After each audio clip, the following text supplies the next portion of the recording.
오늘 우리에게 주시는 하나님의 말씀, 새벽에 주시는 하나님의 말씀은 에베소서 2장입니다. 1절에서 10절입니다.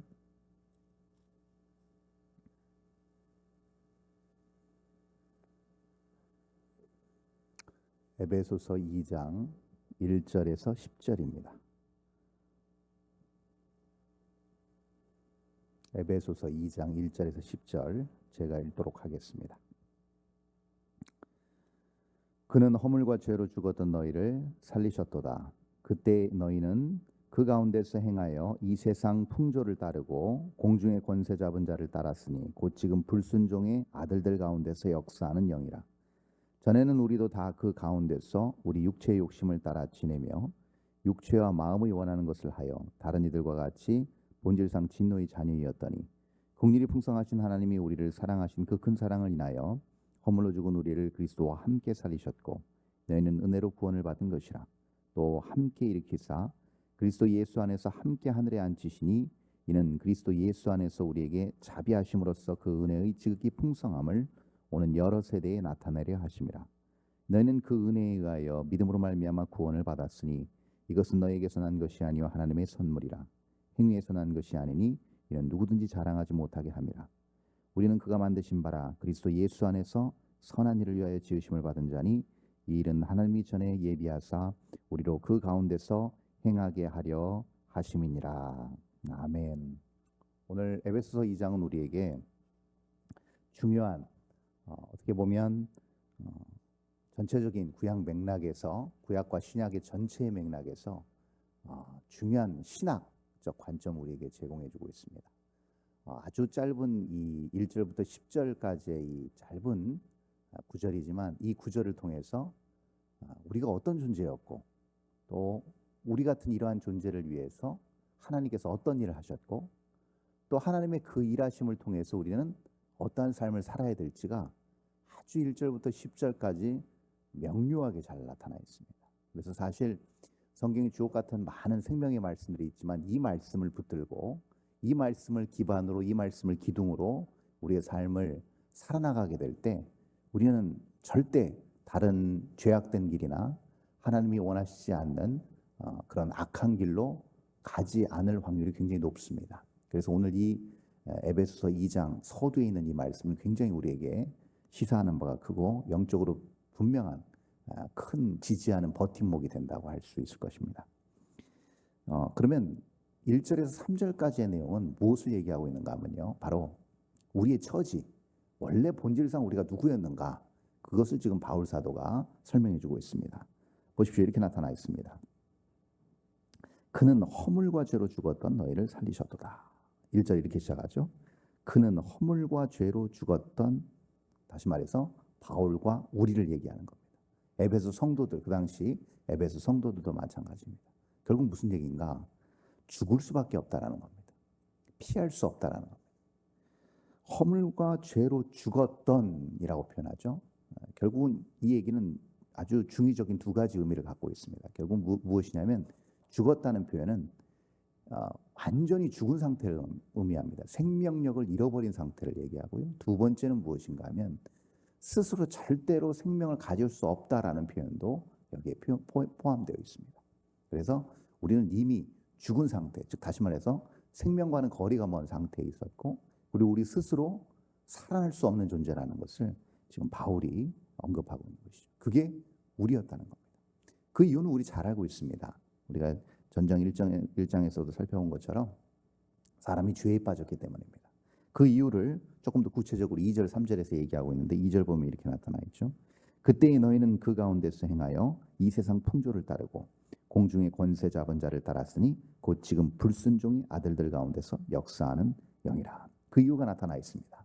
그 이유가 무엇인가? 왜 우리가 죄로 죽을 수밖에 없었는가? 그 이유가 나타나는데요. 우리가 잘 알다시피 그 처음 출발점이 어디였습니까? 에덴 동산 정중앙에 있는 나무의 실과를 인간이 따먹은 이후부터 이러한 일이 발생했다는 것이죠. 결국 그 얘기는 무슨 얘기인가? 그냥 따먹었는가? 아니라는 것이죠. 사탄이 인간을 유혹했다는 거죠. 사탄의 어떤 강력한 권세가 사탄의 강력한 어떤 교활함이 그 인간을 미혹하고 인간은 결국 그 유혹에 빠져서 죄에 빠지게 되었고 그 결과로 얻은 것이 무엇인가? 사망, 결국 죽은 상태, 생명과는 완전히 거리가 먼 그리고 자력으로 다시 살아날 수 없는 상태에 빠지고 말았다는 겁니다. 자, 여기 보니까 세상 풍조를 따르고 공중의 권세 잡은 자를 따랐다.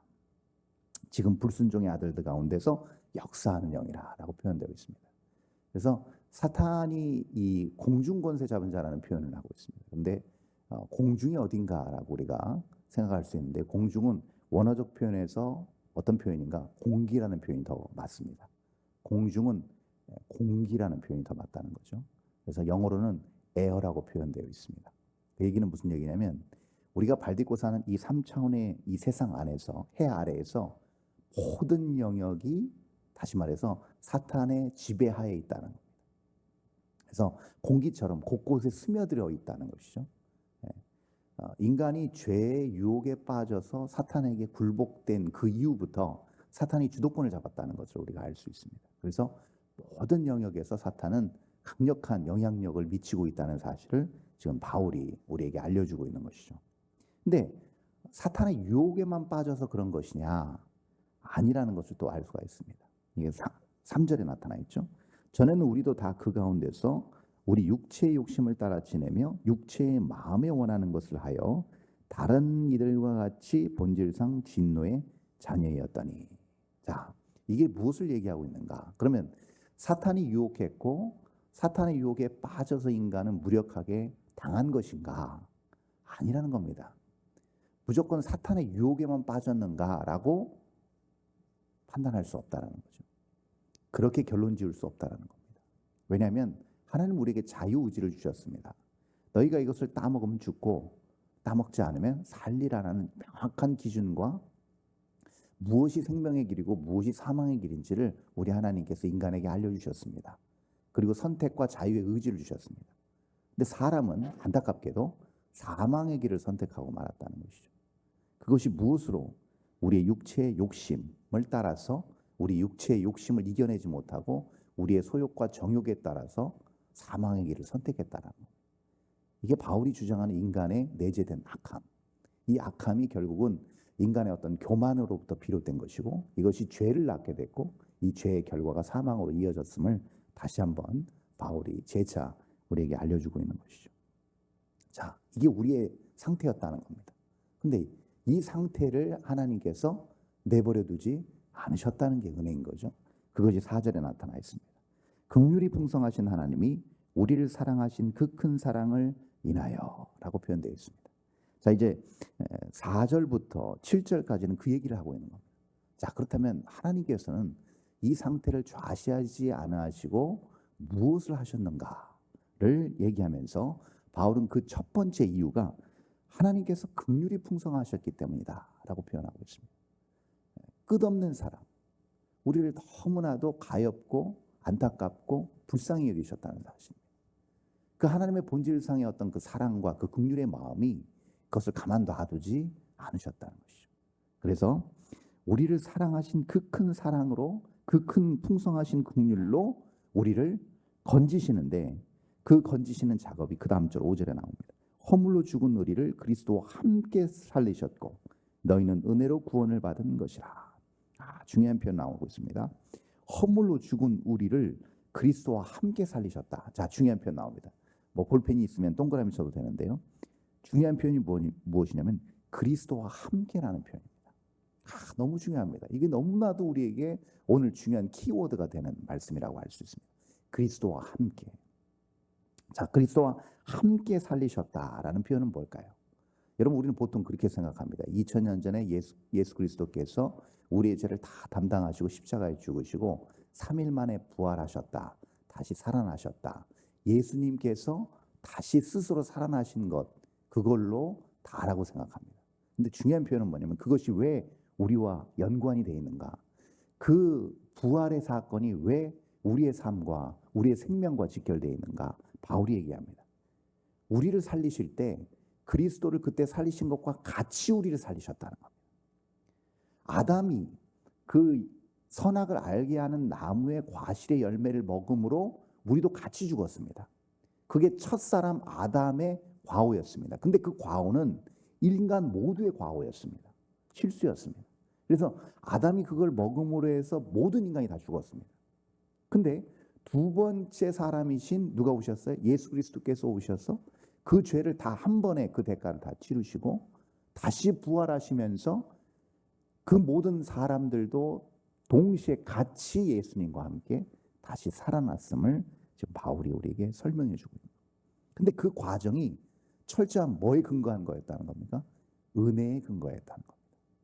근데 이 과정 이것은요 단순히 그 옛날 2000년 전에 그 이스라엘에서 무덤이 열리고 3일 만에 예수님이 부활하셔서 내가 생명을 얻었다 정도의 단회적인 사건으로 끝난 게 아니고 바울은 그의 13편의 모든 성경의 신약 성경의 모든 13권의 서신서에서 그는 분명하게 언급하는 게 무엇이냐면요. 모든 걸 출발하고 모든 걸 결론 짓고 모든 그리스도인의 신앙의 삶의 과정에서 중요하게 놓치지 않아야 될 것이 무엇이라고 얘기하냐면 그리스도 안에서라는 표현을 자주 씁니다. 그리스도 안에서. 이게 이것과 일맥상통하는 얘기입니다. 그리스도와 함께, 그리스도 안에서라는 얘기를 하고 있는 것이죠. 그래서 다시 한번 우리가 붙잡아야 될 오늘의 말씀은 무엇이냐면 우리가 생명을 얻었으니 그 생명을 얻은 것은 결국 어떠한 능력으로만 가능하다는 거예요? 그리스도 안에서의 능력으로만 가능하다는 거예요. 그리고 우리가 죄 때문에 겪는 아픔과 좌절과 시험과 근심과 여러 세상에서 겪는 안 좋은 부정적인 많은 영향력들을 우리가 어떻게 극복하고 승리해 나갈 수 있는가? 다른 게 아닙니다. 그리스도만이 열쇠입니다. 그리스도 안에서 이것이 가능하다는 거예요. 그리스도를 통해서 이것이 가능하다는 거예요. 그래서 그리스도 없이는 이 불가능하다는 것을 우리는 다시 한번 오늘 4절과 5절에서 확인할 수 있는 것이죠. 자, 보십시오. 6절에서 또 재차 강조하고 있죠. 또 함께 일으키사 그리스도 예수 안에서 함께 하늘에 앉히시니. 자, 바울은 여기서 더 나아가서 부활을 얘기함과 동시에 예수 그리스도의 승천까지도 말씀하고 있습니다. 다시 예수 그리스도와 함께 살아난 다시 일으켜진 우리가 그리스도 예수 안에서 다시 함께 하늘에 앉혀진다라는 약속까지 해주시고 계십니다. 이것은 이미 우리에게 주어졌다는 것이죠. 동시에 아직 우리에게 이것이 완성된 건 아닙니다. 완료된 건 아니에요. 완료된 상태는 아니지만 이미 우리에게 이 약속이 주어졌다는 것이죠. 근데 놀라운 건 뭐냐면 과거, 현재와 미래의 모든 시공간을 초월한 하나님의 약속은 존재하고 그 시공간을 초월하기 때문에요. 나중에 우리가 오늘 고인 되신 김용훈 장로님처럼 천국에 올라가서 주님과 함께 다시 살리심을 받고 승천하는 약속이 분명히 오늘 우리에게 주어졌기 때문에 동일하게 우리도 언젠가 그날이 도래하면 반드시 그 약속의 성취대로 하나님과 같이 동일하게 승천하여서 같이 앉혀진다는 겁니다. 영광스러운 자리에. 근데 그 약속이 시공간을 초월한 성령 하나님의 선명한 조명하심으로 우리 안에 비춰지기에 우리는 오늘도 이 세상의 모든 제한적인 것들을 극복할 수 있고 모든 우리의 사망으로 비롯된 우리를 억누르는 많은 인생의 짐들을 우리가 능히 이겨낼 수 있는 것이죠. 7절에 이렇게 나타나 있습니다. 이는 그리스도 예수 안에서 우리에게 자비하심으로써 그 은혜의 지극히 풍성함을 오는 여러 세대에 나타내려 하심이라. 자, 이제 7절부터는 무엇을 얘기하고 있습니까? 7절부터 마지막 10절까지는 이것을 말씀하고 있는 겁니다. 자, 예수 그리스도께서 이렇게 우리를 위하여 이러한 일들을 행하셨습니다. 하나님께서 무한하신 긍휼과 사랑의 은혜로 우리에게 이런 놀라운 일을 행하셨습니다. 그렇다면 이 은혜를 받은 이 은혜를 받은 모든 수혜자들은 그럼 어떻게 해야 되는가? 어떻게 살아야 되는가? 이것을 지금 바울이 우리에게 다시금 설명해 주고 있는데요. 그것이 7절에 시작되고 있죠. 이는 그리스도 예수 안에서 우리에게 자비하심으로써 그 은혜의 지극히 풍성함을 오는 여러 세대에 나타내려 하심이라. 아주 중요한 표현하고 있습니다. 그것은 무엇이냐면 그리스도와 함께 다시 살리심, 일으킴을 받아서 다시 살리심을 얻고 그리고 그리스도와 함께 승천할 우리, 영광스러운 자리에 앉혀질 우리의 삶은 바울의 그 당대뿐만이 아니고 오는 모든 세대에 나타내려 하심이라. 그 여러 하나님을 믿는 하나님 안에 속한 그리스도와 함께 살아가는 많은 사람들은 그래서 숨길 수가 없는 겁니다. 이 은혜의 복음의 삶을 숨길 수가 없는 것이죠. 그들의 삶의 방식과 그들이 추구하는 바가 여실히 그들의 삶 곳곳에서 나오게 된다는 것이죠. 그리고 그것이 그들의 삶을 통해서 선포되어진다고 지금 바울은 설명하고 있는 겁니다. 8절에서 너희는 그 은혜에 의하여 믿음으로 말미암아 구원을 받았으니 이것은 너희에게서 난 것이 아니요 하나님의 선물이라. 그러면 무엇을 우리는 우리의 삶 가운데서 신앙적으로 드러내는 것인가? 그것은 다른 게 아닙니다. 아까도 말씀드렸잖아요. 서두에 우리 스스로 죄에서 스스로를 구원할 수 없고 사망에서 우리가 스스로 생명으로 빠져나올 수 없다고 했을 때 우리가 생명을 얻은 자답게 살아가는 힘을 주시는 분이 누구냐를 드러낸다는 것이죠. 이것이 내가 선물로 받았고 하나님의 100%의 은혜로 내가 받아서 이것을 누리고 이 능력으로 살아간다는 것을 증거하는 삶을 통해서 결국 누구에게 영광을 돌리는 것입니까? 하나님께 영광을 돌린다는 것을 지금 바울이 우리에게 다시금 언급하고 있는 겁니다. 하나님의 선물임을 나타내는 겁니다. 이것이 9절에서 행위에서 난 것이 아니니 이는 누구든지 자랑하지 못하게 함이라. 자, 여기서 또 한 번 바울은 뭔가 강박적으로 지적하고 있는 것이 있습니다. 그것은 무엇이냐면 우리 인간 자체의 본성에서 비롯된 교만을 조금 우리가 자제해야 될 필요. 우리 모든 우리가 누리는 은혜가 우리가 무엇인가를 잘해서 우리의 공로로 이것을 얻었지 않았음을 지금 바울이 우리에게 다시금 경각심을 우리에게 일깨워주고 있는 것이 무엇이냐면 행위에서 난 것이 아니다라는 것이죠. 교회에서 참 또 성도들이 교회에서 또 교회에 속한 성도들이 빠질 수 있는 오류가 무엇인가면 바로 공로주의입니다. 열심히 신앙생활하고 하나님의 뜻대로 무엇인가를 내가 살았기 때문에 하나님께서 나를 어여삐 봐주셨기 때문에 이러한 복을 주셨다. 여러분 빠질 수 있는 오류라는 겁니다. 오늘 지금 9절에 오늘 에베소서 2장 9절의 말씀을 통하여 우리가 다시 한번 깨달아야 됩니다. 절대 우리의 행위가 아니라는 것이죠. 우리의 공로가 아니라는 겁니다. 우리의 인생의 어떤 업적이 아니라는 것이죠. 내가 받았기 때문에 무엇인가를 해서 하나님께서 무엇인가 덤으로 나에게 주신다는 그런 원리는 절대로 적용되지 않는다는 겁니다. 전폭적인 전체가 다 하나님의 은혜라는 것이죠.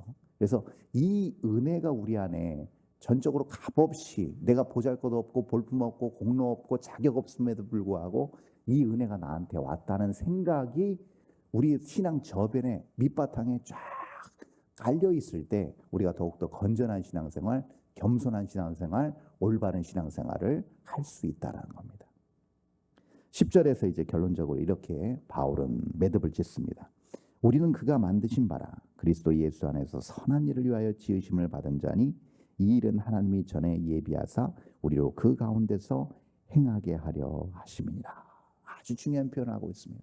자, 하나님의 영광을 드러내는 게 단순히 하나님께서 자신을 드러내기 위함을 넘어서서 결국은 하나님께서 그 놀라운 혹독한 희생의 대가를 치르시고 독생자 예수 그리스도를 보내시고 그와 함께 우리를 다시 일으켜 세우시고 영광의 자리까지 앉히시는 이유가 무엇인가 하면 철저하게 뭐예요?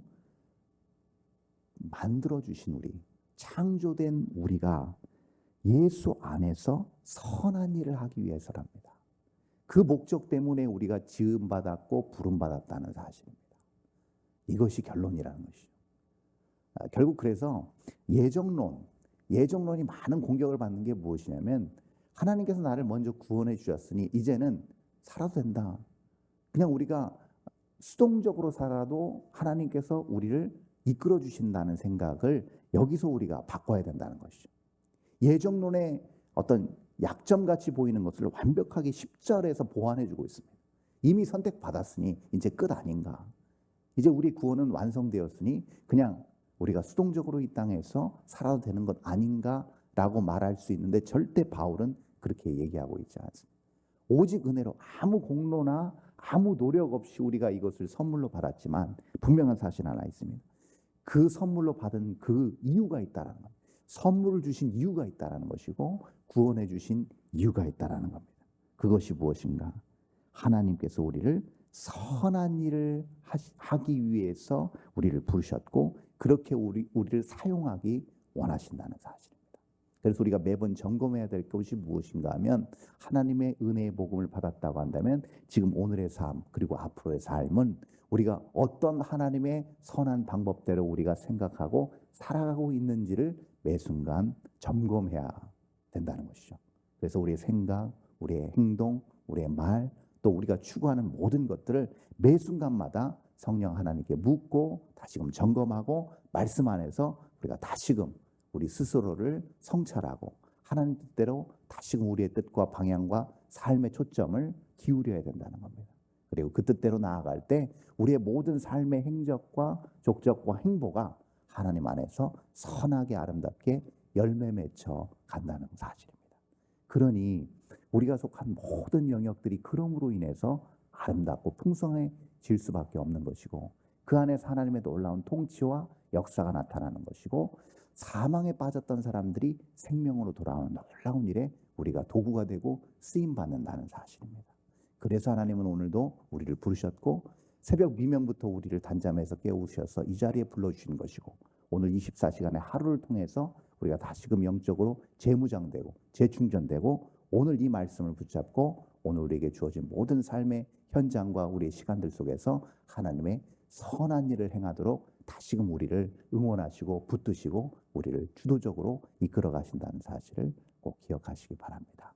그래서 오늘 주어진 오늘 수요일 한 날과 또 남겨진 우리의 모든 우리의 삶의 여정 속에서 이러한 값없이 받은 은혜를 왜 받았는지 그리고 이 일을 위해서 나는 어떤 일을 해야 되는지 매 순간 우리가 영적인 경각심과 긴장감을 가지고 하나님 앞에 붙들림 받아 그렇게 아름다운 하나님 기뻐 받으시는 선한 일로 하나님 앞에 영광을 드러내는 복되고 은혜로운 삶을 살아낼 수 있기를 바랍니다.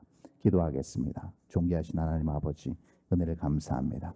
오늘도 저희들을 귀하게 부르셔서 사망 가운데 빠진 저희들 도대체 가망성이 없는 저희들을 생명의 은혜 그 복음으로 다시금 살리시고 그리스도의 놀라운 긍휼의 은혜로 우리를 사망에서 생명으로 이끌어 주셨음을 감사드립니다. 하나님 그 부르심에 저희들이 합당하게 반응하기를 원합니다. 100% 하나님의 은혜의 선물임을 깨닫고 이 주어진 하나님의 놀라운 은혜를 부여잡고 선한 일에 힘쓰고 하나님 기뻐 받으시는 놀라운 일들에 우리가 쓰임받는 일에 헌신할 수 있도록 하나님 오늘도 우리를 붙잡아 인도하여 주시옵소서.